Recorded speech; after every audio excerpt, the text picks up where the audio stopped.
आज आप सुने मकर संक्रांति धर्मराज की कहानी। एक समय की बात है जब पृथ्वी लोक पर बाबरू वाहन नामक एक राजा हुआ करता था। उनका राज्य बड़ा ही सुखद था, समुंदर था एवं राजा भी बड़े दयालु थे। इस राज्य में एक ब्राह्मण हरिदास भी निवास करता था। हरिदास एक तपस्वी था। उसका विवाह गुणवती से हुआ था, जो कि बहुत ही सुशील, धर्मवती और पतिव्रता महिला थी। गुणवती ने जीवन भर में सभी देवी देवताओं की उपासना की और सभी प्रकार के व्रत किया एवं दान धर्म भी किया करती थी। इसके अलावा अतिथि सेवा को भी वो अपना धर्म मानती थी। ऐसे ही हंसी खुशी और ईश्वर की उपासना करते हुए वो वृद्ध हो गई। जब उसकी मृत्यु हुई तो यम धर्मराज के दूत उसे अपने साथ धर्मराजपुर ले गए। यम लोक में सुंदर सिंहासन पर धर्मराज विराजमान थे और उनके ही पास में चित्रगुप्त भी बैठे थे। आपको पता ही होगा कि चित्रगुप्त के पास सभी प्राणियों के पाप पुण्यों का लेखा होता है।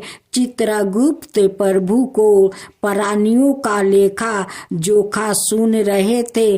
तभी यहाँ यमदूत गुणवती को लेकर पहुँचे। गुणवती उन्हें देखकर थोड़ी भयभीत हुई और मुंह नीचे कर करी हो गई। चित्रगुप्त ने गुणवती का बयारा निकाला और धर्मराज को बताया। धर्मराज ने पूरा बयारा देखा और वो प्रसन्न हुआ, परंतु फिर भी उनके मुख मंडल पर थोड़ी उदासी भी छाई हुई थी। यह देखकर गुणवती ने पूछा, हे प्रभु, मैंने तो सारे सत्य कर्म ही किया, फिर भी आपके मुख पर यह उदासी छाई है। इसका कारण क्या है? कृपा करके मुझे बताइए। प्रभु, मुझसे क्या भूल हुई है? यम धर्मराज ने उत्तर में कहा, हे देवी, तुमने सभी देवी देवताओं के व्रत किया है, उपासना की है, परंतु कभी तुमने मेरा नाम से कुछ पूजा यह पाठ या कोई भी दान धर्म नहीं किया है।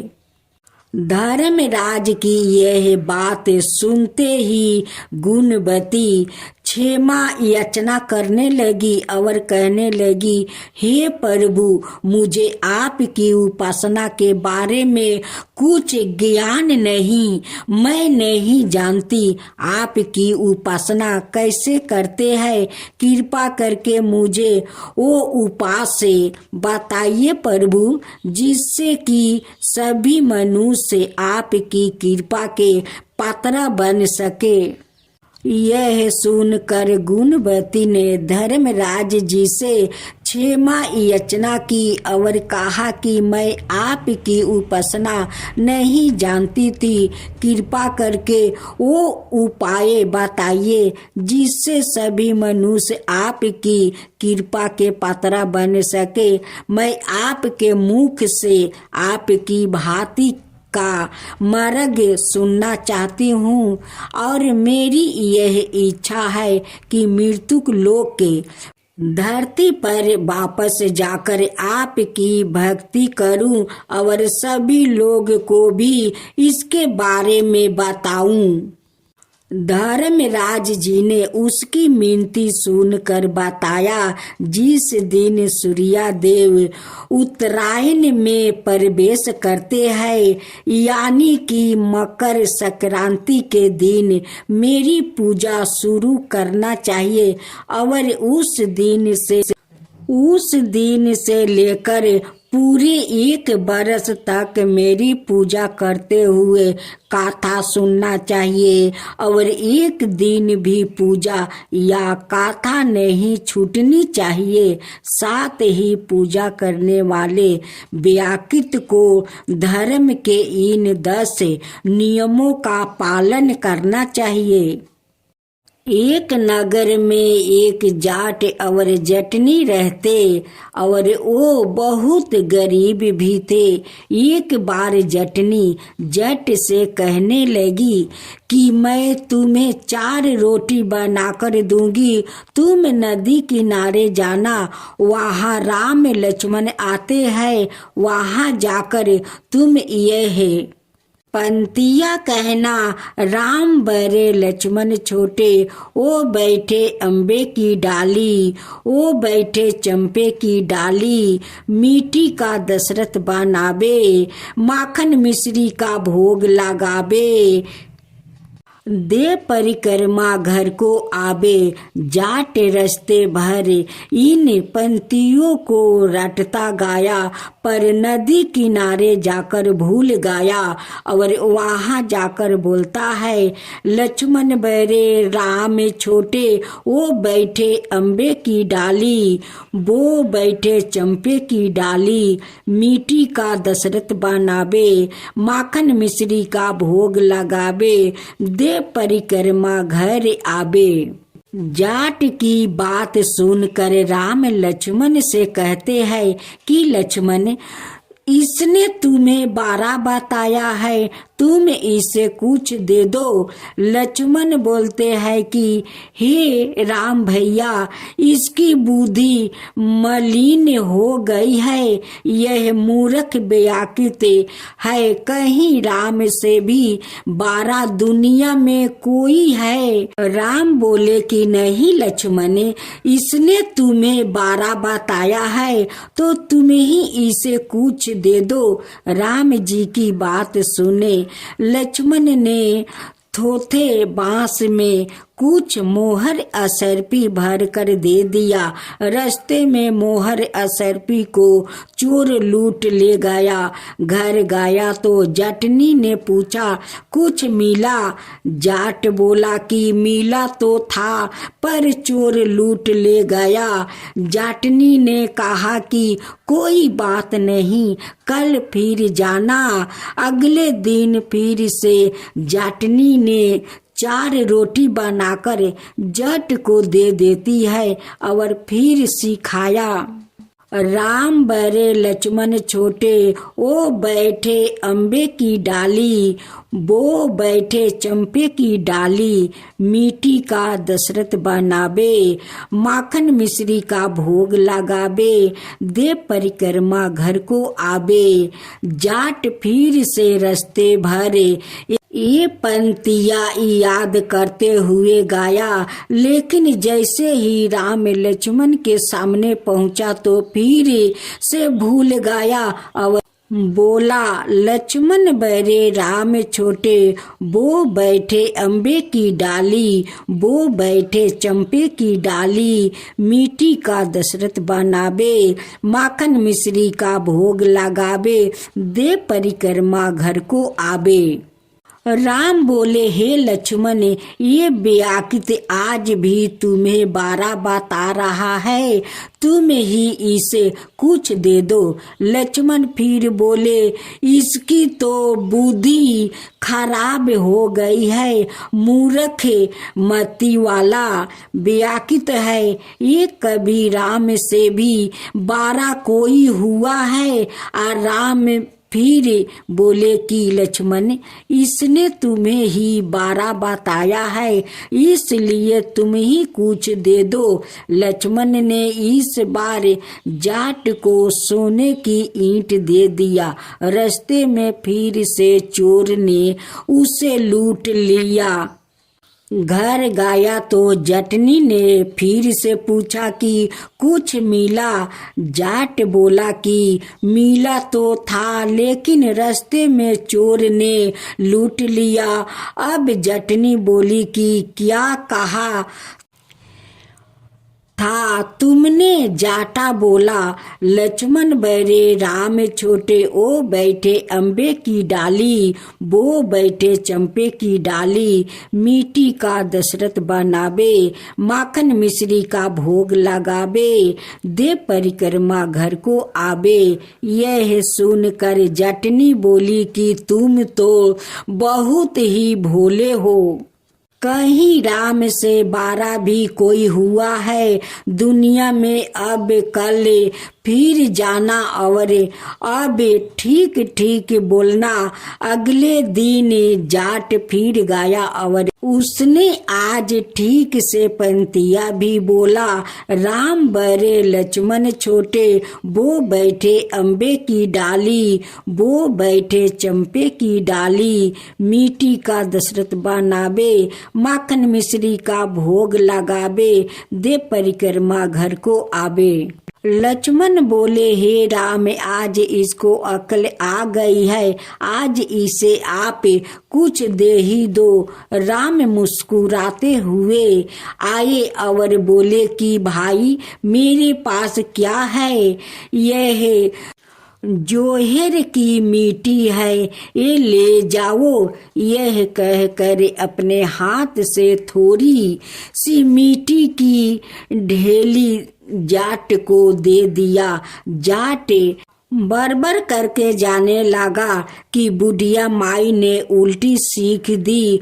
रोज सोना चांदी मिलता था, आज मिट्टी की ढेली मिली है। मिट्टी लेकर वो घर की ओर चल दिया। बीच रास्ते में फिर से चोर मिले और उन्होंने मिट्टी देखी तो मिट्टी देखकर कुछ नहीं बोले। अब जट घर पहुंचा तो जाटनी ने पूछा कि कुछ मिला? जाट बोला कि हाँ, तेरी उल्टी सीख के कारण आज मिट्टी की ढेली मिली है। जटनी बोली कि कोई बात नहीं, आज कुछ तो लेकर आए हो, बाकी दिन तो खाली हाथ ही आते थे। मिट्टी की ढेली कुछ काम तो आएगी, इससे मैं चूल्हा लीप सकती हूँ, घर का अंगना लीप सकती हूँ। मिट्टी की ढेली को वो तुलसी के पौधे के नीचे रख कर सो गई। सवेरे जब उठे तो देखा कि वहाँ हीरे मोती जगमगा रहे हैं। अब जाटा समझा कि यह भगवान राम ही है, जिन्होंने मिट्टी को हाथ लगाया तो वो सोना बन गई। मकर संक्रांति का कुछ कथा है। मकर संक्रांति एक धार्मिक उत्सव है और यह सूर्य देवता के समर्पित है। मकर संक्रांति सूर्य के मकर राशि में प्रवेश का पर्यटक माना जाता है और यह त्योहारों मुख्य रूप से देश भर में हिंदुओं द्वारा मनाया जाता है। हिंदू मान्यताओं के अनुसार अगर किसी व्यक्ति के निधन मकर संक्रांति वालो दिन होती है तो उसका दूसरा जन्म नहीं होता, बल्कि वो सीधे स्वर्ग चला जाता है। कहा जाता है कि संक्रांति जिसके नाम पर इस त्योहारों का नाम पड़ा है, एक देवता थे जिन्होंने शंकरासुर नामक राक्षस का वध करवाया था और मकर संक्रांति के अगले दिन जिसे करी दिन यह संक्रांति कहा जाता था, देवी ने खलनायक किंकारासुर को मार डाला था। मकर संक्रांति भारत के कई मुख्य पर्वों में से एक है, जिसका अर्थ है ऐसा दिन जब सूर्य उत्तर दिशा की ओर बढ़ना शुरू करता है। मकर संक्रांति को पतंग का उत्सव भी कहा जाता है। यह एक ऐसा त्योहार है जो पूरे भारत में बहुत धाम-धूम से मनाया जाता है।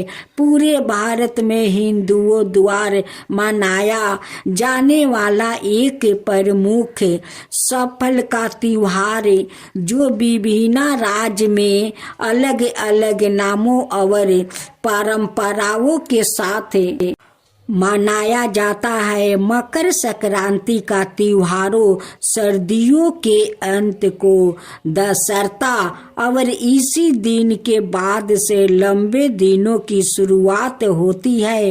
इस कारण इस समय सीमा को उत्तरायण के नाम से भी जाना जाता है।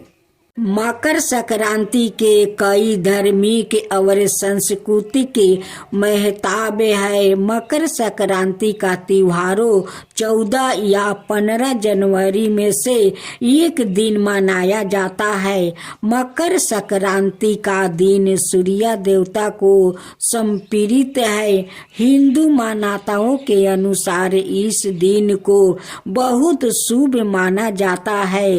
इस दिन सूर्य मकर राशि में प्रवेश करता है, जिसे सर्दियों का अंत और लंबे दिनों की शुरुआत माना जाता है। मकर संक्रांति के दिन से सूर्य अपनी उत्तर दिशा में यात्रा शुरू करता है, इसलिए इस पर्व को कई जगह उत्तरायण के नाम से भी जाना जाता है, जैसे कि उत्तराखंड और गुजरात। इस दिन भारत के सभी किसान अपनी अच्छी सफल की प्रार्थना कर पतंग भी उड़ाते हैं। भारत में मकर संक्रांति का त्योहारों कई राज्यों में अलग अलग नाम और तरीकों से माना जाता है। इस दिन लोग नदी में स्नान कर सूर्य की पूजा करते हैं। गुजरात और राजस्थान में इस दिन पतंग उड़ाना इस त्योहारों का महत्वपूर्ण हिस्सा है। उत्तर भारत इस दिन खिचड़ी खाई जाती है और नदी में स्नान कर दान करने की भी परंपरा है। दक्षिण भारत में पोंगल के नाम से जाना जाने वाला यह पर्व लगभग 4 दिन तक चलता है। इस दिन दक्षिण भारत में कृषि से जुड़ी चीजों की पूजा की जाती है। अगर रंगोली बनाने की भी प्रथा है। पंजाब और हरियाणा की बात करें तो यहाँ मकर संक्रांति को माघी भी कहते हैं, जिससे एक दिन पहले लोहड़ी मनाई जाती है, जिसमें कई तरह के गीत गाए जाते हैं और भांगड़ा का भी आयोजन होता है। असम की बात करें तो यहाँ इस त्योहारों को माघ बहु के नाम से जाना जाता है और चावल से बने पकवान बनाए जाते हैं। साथ ही उत्तराखंड में इस त्योहार को लोग उत्तरायण के नाम से जानते हैं, जिसे घुंघुती भी कहा जाता है।